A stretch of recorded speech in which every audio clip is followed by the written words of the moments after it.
wasn't sure if I could face the world without my sunglasses and something for my headache.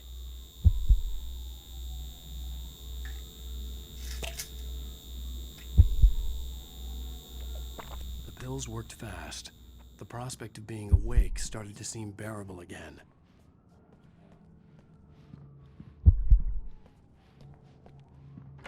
The lights were like needles in my eyes. I needed my sunglasses.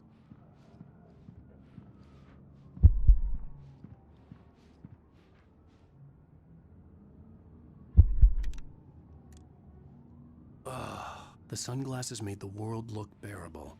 Now I could keep my eyes open without feeling like a vampire in the sun. There was a message waiting for me on the machine. You have one new message. Al! Are you still asleep? Wakey, wakey!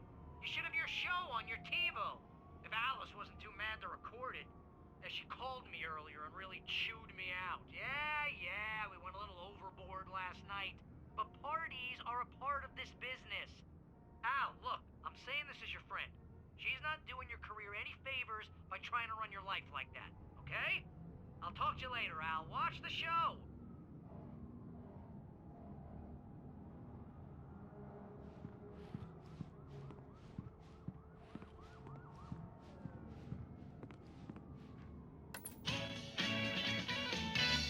Ladies and gentlemen, welcome back to the Harry Gallant Show. Thank you, everybody. We have a great show tonight. I've been talking with the best-selling author Alan Wake about his new book, The Sudden Stop. Yeah, good read. Go buy it.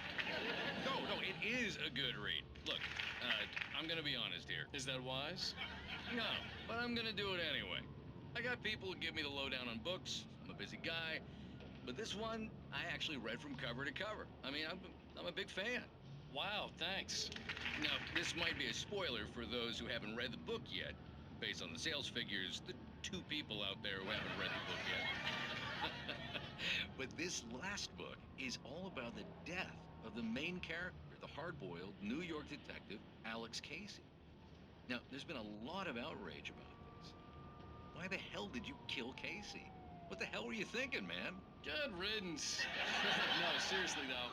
7 years and 6 books is a long time. He was a gloomy guy to spend all your working hours with, and it was a good run.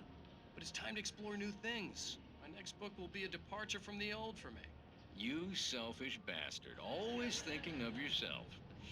Well, you've certainly given us a lot of entertainment over the years. And now that you mention it, Casey was a gloomy guy. Never had much luck with his love life with the ladies. Was that autobiographical in any way? Yeah, no kidding. Casey's lady friends tended to die on him. With Casey, it was all about his pain. No, nothing autobiographical about that. I'm a happily married man. My wife is my muse. Well, congratulations. That's great to hear. So, how's the publicity tour been treating you? Good, great. But I gotta say, I'm glad to be back home in New York. Well, you've certainly been on the news a lot lately. Lots of parties and, you got into a fight with some paparazzi. Oh, man. Well, that guy was really in my face. I lost my temper. I know that wasn't cool. You are famous for that temper. Well, I did also write several books. Well, your latest novel is called The Sudden Stop, and it's in bookstores now. Go get it. That means the 2 of you out there who haven't bought it yet. Ladies and gentlemen, that's all we have for you tonight. I want to thank all our guests for the evening. Alan Wake, Sam Lake. Once more, do the face for a Sam. And our musical guests, Poets of the Fall. Thank you. At least I'd been funny. I told myself I could live with that. I didn't say anything stupid if that's what you want to know. Okay, Grumpy. You want an aspirin or something? Are you going to start with me about drinking now? You know what? I should have followed Go her back to sleep, advice, Alan. but suddenly I was... What? Now you can't even talk to me? Well, this morning I was angry because you said you'd be home at midnight and you showed up at 7 a.m. and passed out in mid-sentence. Now I'm over it. Are you angry? This goddamn tour. It's gotten out of hand. Oh, honey. It's almost over, right? We can get back to normal. Then you can start writing again. I'm sorry, honey. Alan, you're not thinking straight. Just take a shower and go back to bed, huh? Yeah, you're right, honey. I'm sorry. Once this is over, let's go away together. A vacation. Just you and me. Some peace and quiet.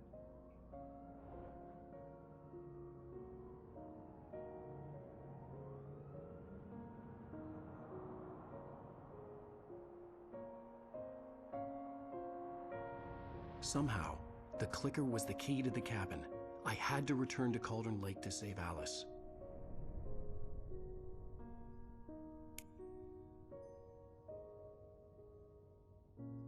I'm going back to the lake to finish this. I'm going to write an ending to the story in the manuscript on my own terms, to make it all right. Why can't you just write it here? The last page is still in the typewriter. I need to read it first. Everything needs to be just right. Zane tried to cut some corners, and it didn't end well. Okay, ready when you are. I'm sorry, Sarah, but I need to do this alone. Barry, take her gun. Miss Weaver, close the door when I leave.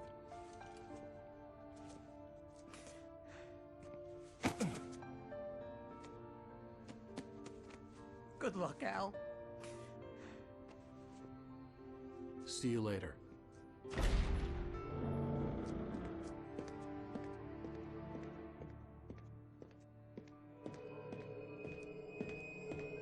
When I got out, it was warm and sunny. I'd flicked the switch of the clicker. Had it done this? I didn't stop to question it. I had to take advantage of the sunlight to get to the lake. On Zane's page, I'd stood on the rim of Cauldron Lake, about to use the clicker. That's where I was headed.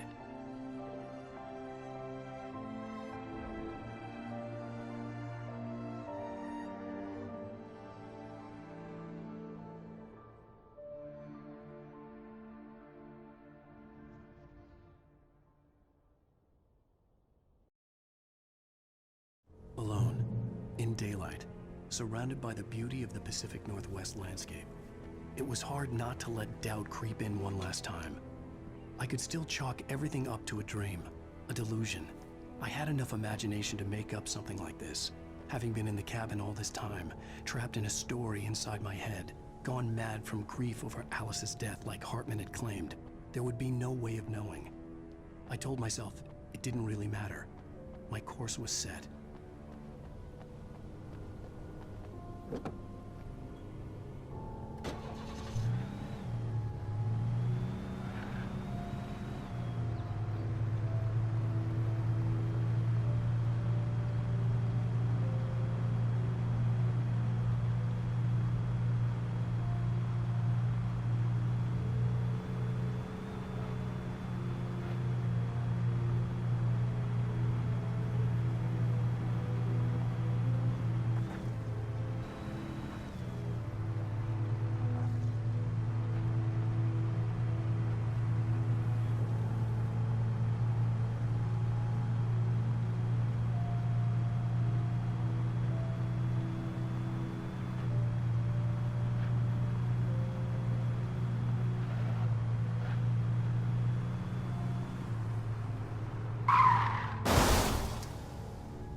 Had touched me.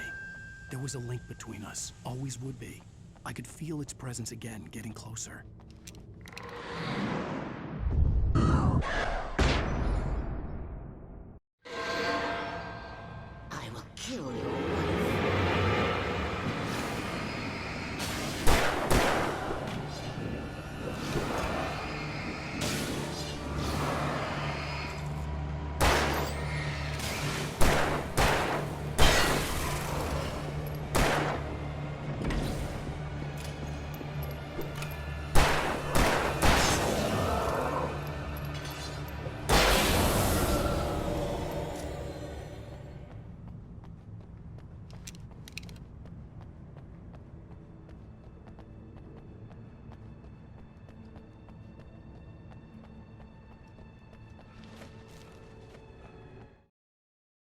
The Dark Presence was no longer trying to capture the writer so he could create the ending it wanted.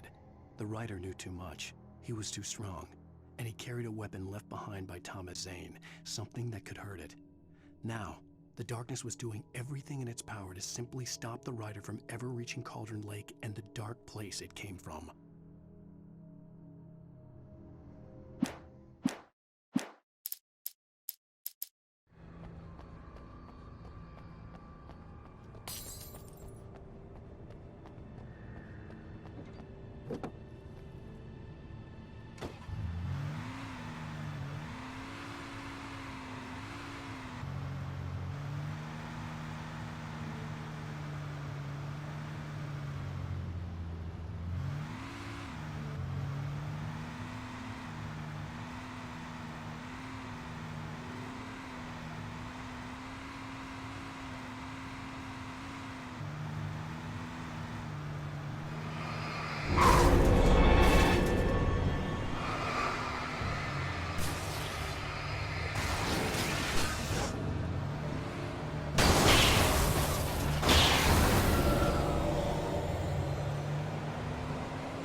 Based on the signature in the motel register, Agent Nightingale had stayed here, in room number 2.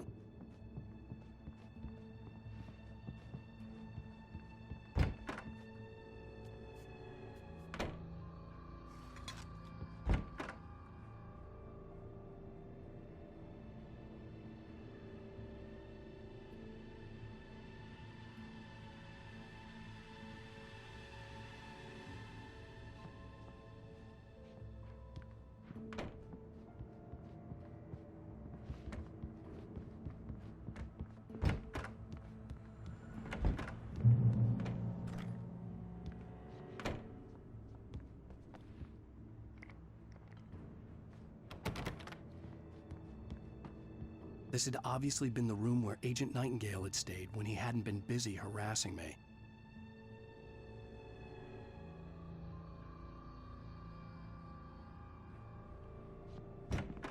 Look after yourself and your coworkers. Could have fooled me, pal.